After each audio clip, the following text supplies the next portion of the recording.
தோழர்களுக்கு வணக்கம். சமூக வரலாறுகளின் மெய்ப்பொருள் தேடும் உங்கள் சாரோன் திரைக்கு உங்களை அன்போடு வரவேற்கிறோம். என்ன செய்தார் பெரியார்? பெரியார் ஆழமாக வாசிக்கப்படாமலேயே கேள்விப்படும் துணுக்குகளிலிருந்து அதிகம் விமர்சிக்கப்படும் ஒரே தலைவர். இந்தியாவில் பெரியார் அளவிற்கு விமர்சனத்துக்குள்ளான இன்னொரு தலைவரை பார்க்க முடியாது. பெரியார் விமர்சனங்களை மறுத்தவரோ புறந்தள்ளியவரோ அல்ல. மாறாக கொஞ்ச காலத்தில் 50 ஆண்டுகளுக்கு முன்னால் ஈவே ராமசாமி என்கிற ஒரு பிற்போக்காளன் வாழ்ந்தான் என்று சொல்லுகிற அளவிற்கு உங்கள் பகுத்தறிவு வளர்ந்திருக்க வேண்டும் என்று முழங்கியவர் பெரியார். தன் வாழ்நாள் முழுக்க மேடைகளில் பேசி முடித்ததும், நான் பேசியதை உங்கள் அறிவை கொண்டு சிந்தித்து பாருங்கள், சரி என்று படுவதை ஏற்றுக்கொள்ளுங்கள், மற்றதை விட்டுவிடுங்கள் என்று பிரகடனப்படுத்திய ஒரே தலைவர் பெரியார். பொதுவெளியில், பொது சமூகத்தில் தன் போராட்டங்களின் மூலமாக பெரியார் செய்தது என்ன?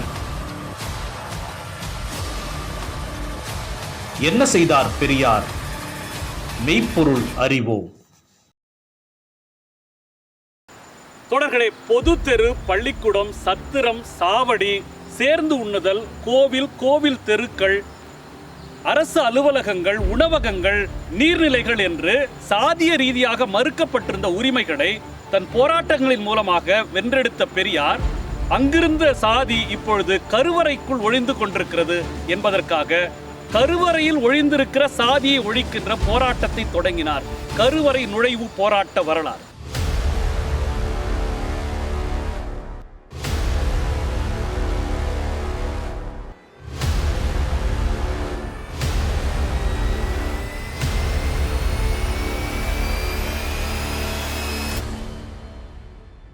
ஆயிரத்தி 1969 திமுக ஆட்சிக்கு வந்த உடனே பெரியார் அறிவிக்கிறார். அதாவது காமராஜர் ஆட்சி காலத்துல கல்வி உரிமை எல்லா தமிழர்களுக்கும் கிடைச்சது. இப்ப திமுக ஆட்சிக்கு வந்த பிறகு வேலை வாய்ப்புகளில் தமிழர்களுக்கு முன்னுரிமை கிடைச்சிருக்கு. குறிப்பாக காலியாகிற இடங்களெல்லாம் தமிழர்கள் வேலைகள் அமர்த்தப்படுறாங்க. ஆனா சமூக ரீதியாக நம்ம இன்னும் சூத்திரர்களாகவே இருக்கிறோம். இப்ப எல்லா இடங்களிலிருந்தும் விரட்டப்பட்ட இந்த சாதி கருவறைக்குள்ள போய் நுழைஞ்சிட்டு இருக்கு. இந்த சூத்திர இழிவுக்கு காரணமாக இருக்கிற இந்த கருவறை நுழைவு போராட்டத்தை நடத்தணும் அப்படின்னு சொல்லி பெரியார் அறிவிக்கிறார்.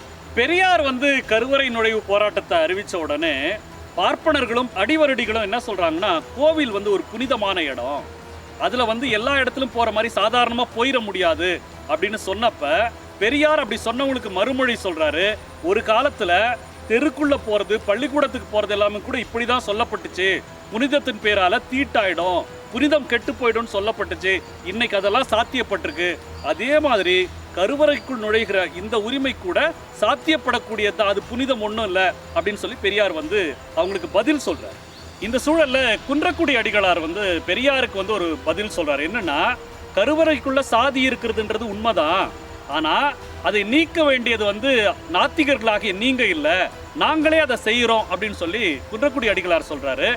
குன்றக்குடி அடிகளார் சொன்னதை பெரியார் ஏற்றுக்கொண்டு, நீங்க செய்யறது ரொம்ப மகிழ்ச்சி, நீங்க செய்து காட்டுங்கன்னு சொல்லி அறிவித்த போராட்டத்தை 2 மாதம் தள்ளி வைக்கிறார். குன்றக்குடி அடிகளார் பெரியாருக்கு கொடுத்த வாக்குப்படி அவர் முயற்சியை முன்னெடுக்கிறார் கருவறைக்குள்ள இருக்கிற அந்த தீண்டாமையை ஒழிக்கிறதுக்கு. ஆனா அவரால தமிழகம் முழுக்க இருக்கிற கோவில்கள்ல அந்த தீண்டாமையை ஒழிக்க முடியல. ஆனா குன்றக்குடி ஆதீனத்துக்கு உட்பட்ட கோவில்கள்ல யார் வேணாலும் போகலாம் வரலான்ற அறிவிப்பை கொடுக்கிறாரு. அதை கொடுத்ததுனால குன்றக்குடி அடிகளாரை பாராட்டிய பெரியார், குன்றக்குடி அடிகளால் மீட்டெடுக்க முடியாத கருவறைகளுக்குள்ள நுழைகிற போராட்டத்தை தீவிரமாக முன்னெடுக்கிறார். இந்த போராட்டத்தினுடைய தொடக்கமாக பெரியார் 1970ஆம் ஆண்டு ஜனவரி 26 குடியரசு நாள் அன்னைக்கு தமிழகம் முழுக்க இருக்கிற கருவறை நுழைவு போராட்டத்தை அறிவிக்கிறார். 1970 ஜனவரி 26 பெரியார் அறிவித்த போராட்டத்துக்கு மறுமொழியாக அன்னைக்கு இருந்த தமிழக முதல்வர் கலைஞர் என்ன சொல்றாருன்னா, இந்த போராட்டத்தை அரசே முன்னெடுக்கும், தமிழகத்தில் இருக்கிற எல்லா கோவில் கருவறைகளுக்குள்ளும் எல்லாரும் போகலான்ற சட்டப்பூர்வமான அறிவிப்பை அரசே முன்னெடுக்கும் அப்படின்னு கலைஞர் அறிவித்ததின் பேரில் பெரியார் அந்த போராட்டத்தை நிறுத்தி வைக்கிறார். இப்போ அன்னைக்கு முதல்வராக இருந்த கலைஞர் பெரியாருக்கு கொடுத்த வாக்கின்படி அந்த ஆண்டு 1970 நவம்பர் மாசத்துல சட்டமன்றத்திலும் சட்ட மேலவையிலும் இந்து சமய அறக்கட்டளைத்துறை திருத்த மசோதாவை வந்து கொண்டு வரார். கலைஞர் கொண்டு வந்த அந்த மசோதால இந்து சமய அறநிலையத்துறை ஊழியர்கள்ல அர்ச்சகர்களும் அடங்குவார்கள். எனவே மற்ற ஊழியர்களைப் போலவே அர்ச்சகர்களும் வாரிசுகள் அடிப்படையிலோ அல்லது பாரம்பரியத்தின் அடிப்படையிலோ நியமிக்க வேண்டிய அவசியம் இல்லை அப்படின்ற ஒரு திருத்தத்தை வந்து முதல்ல தமிழக வரலாற்றில் கலைஞர் கொண்டு வரார். அப்படி கலைஞர் கொண்டு வந்த அந்த மசோதா சட்டமாக நிறைவேற்றப்படுகிறது சட்டமன்றத்தில். 72ல தீண்டாம தான் ஒழிஞ்சு போச்சுங்கிறாங்களே. இந்த கோயிலுக்கு போனா மாத்திரம் ஏன் வெளியில நில்லுங்கிறான்? சாமிய தொட்டா தீட்டாகும்னு சொல்றான். அப்போ தீண்டாம எங்க போச்சு? ஏமாத்துறான். ஆகையினால தீண்டாம இல்லைன்னு சட்டத்திலையும் சொல்லிட்டான், தத்துவத்திலையும் சொல்லிட்டான். காரியத்துல மட்டும் சில இடங்கள்ல வச்சுக்கிட்டு அதுக்கும் இதுக்கும் சம்பந்தம் இல்லைங்கிறான். அநியாயமா இருக்குது அப்படின்னு அந்த கோயிலையும் தீண்டாம இருக்க கூடாதுன்னு ஆரம்பிச்சு ஆளுங்களை சேர்த்தேன். கர்ப்ப கிரகத்துக்குள்ள போக போறோம், அந்த கோயில்ல சாமி இருக்கிற வீட்டுக்குள்ள போவோம், கஷ்டம் ஏதாவது வந்தா வரும், யார் யார் வர்றீங்கன்னு நிறைய ஒரு 1000-2000 பேரு கூட்டம். ஒரு நாள் ஏற்பாடு பண்ணணும், போறோம்னு ஆரம்பிச்சோம். என்ன சொல்லியும் நம்ம கலைஞர் முதல்வர் டாக்டர் அவர் சொன்னாரு, சொல்லி அனுப்பிச்சார். எதுக்கு இந்த வேலைக்கு இவர் போறாரு?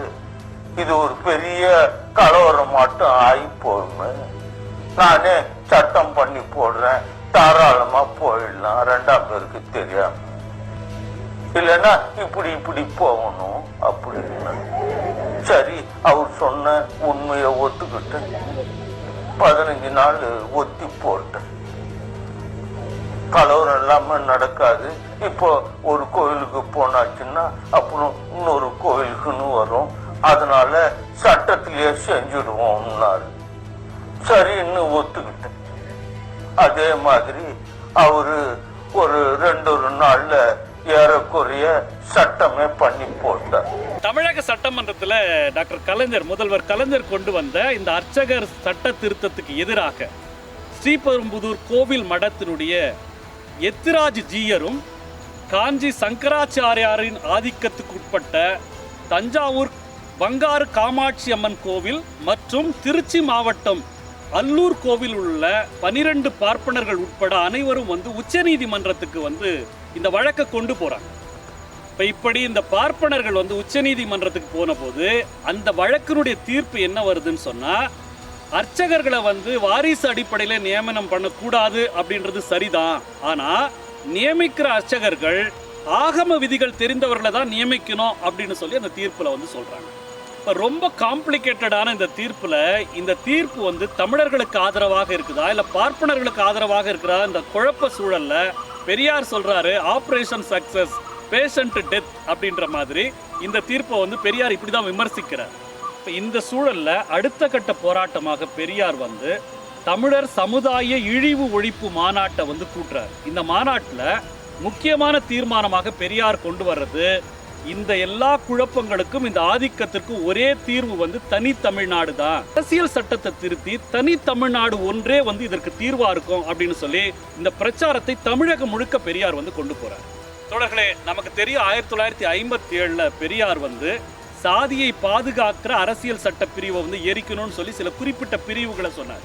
அந்த பிரிவுகள் தான் இந்த மாதிரியான அர்ச்சகர் ஆதிக்கம், கருவறை ஆதிக்கத்தை வந்து பார்ப்பனர்கள் கையில் எடுக்கிறதுக்கு பாதுகாப்பா இருக்குது. இதை மையமாக வச்சுதான் பெரியார் வந்து அன்னைக்கு அரசியல் சட்டத்தை வந்து எரிச்சாரு. இப்ப அரசியல் சட்டத்தை திருத்தணும்னு சொல்றாரு. தனி தமிழ்நாடு, சுதந்திர தமிழ்நாடை வலியுறுத்தி 1974 ஆண்டு ஜனவரி 26 ஒரு பெரிய போராட்டத்தை வந்து பெரியார் வந்து முன்குறிக்கிறார். இதற்காக தமிழகம் முழுக்க பிரச்சாரங்கள் செய்துட்டே வராரு. உங்களுக்கு தெரியும், பெரியாருடைய இறுதி பேருரையில கூட இந்த தனி தமிழ்நாடு ஒன்றுதான் தீர்வு அப்படின்னு பெரியார் பேசியிருப்பாரு. அன்பார்ச்சுனேட்டா 73 டிசம்பர் 24 பெரியார் இறந்து போகிறார். பொது வழிகளில் இருந்த சாதி எல்லாத்தையும் தன்னுடைய போராட்டங்களால் விரட்டிய பெரியார் அது கருவறைக்குள்ள இருக்கு அப்படின்னும் போது கருவறைக்குள் நுழைவது தான் இந்த போராட்டத்தினுடைய இறுதி இலக்காக இருக்க முடியும் அப்படின்ன பெரியாருடைய தொடர்ச்சியாக இன்றைக்கு இருக்கிற முதலமைச்சர் ஸ்டாலின் அனைத்து சாதியினரும் அர்ச்சகராகலாம் அப்படின்ற அந்த தீர்ப்பின் மூலமாக, சட்டத்தின் மூலமாக பெரியாரின் நெஞ்சில் தைத்த முள்ளை நீக்கி இருக்கிறார் அப்படின்னு சொல்றாங்க.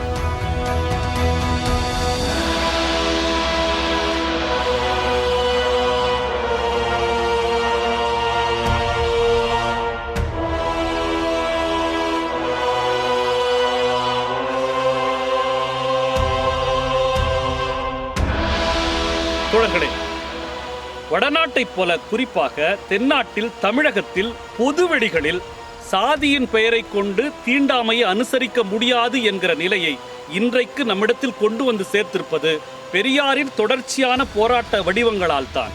என்ன செய்தார் பெரியார்? அடுத்த